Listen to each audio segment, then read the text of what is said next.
تجھے ماننا پڑے گا نا کہ آخر کار کان سے پکڑ کے نکال دیا، اور اس وقت وہ باولے کی طرح جو ہے نا، تیرا لیڈر باولے کتے کی طرح جو ہے نا وہ بھونک رہا ہے، کبھی فوج کے خلاف بھونکتا ہے، کبھی جناب منتس کے خلاف بھونکتا ہے، کبھی کسی۔ اب بھی توبہ کر لے، توبہ، اور آجا JUI میں شامل ہو جا، تجھے ٹکٹ دلوا دوں گا۔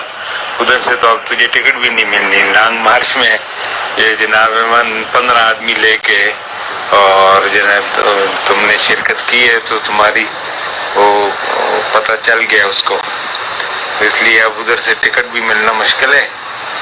JUI میں آ جاؤ تو ٹکٹ بھی دلوا دوں گا، اور یہ ہے کہ کم از کم رائے حق پہ آ جاؤ گے تو کل کو بخشش بھی ہو جائے گی، ورنہ ادھر تو بخشش بھی مشکل ہے۔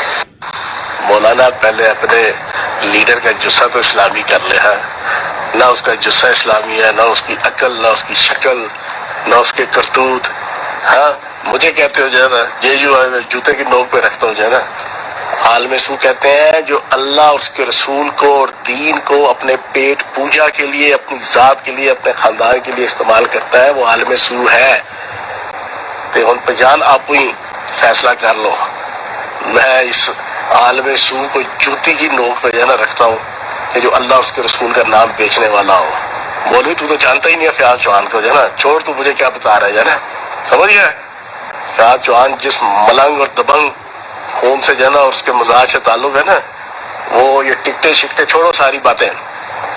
میں صرف اس وقت عمران خان کے ساتھ ہوں کہ اس نے نبی پاک صلی اللہ علیہ وآلہ وسلم کی ناموس کی جنگ پوری دنیا کے اندر لڑی۔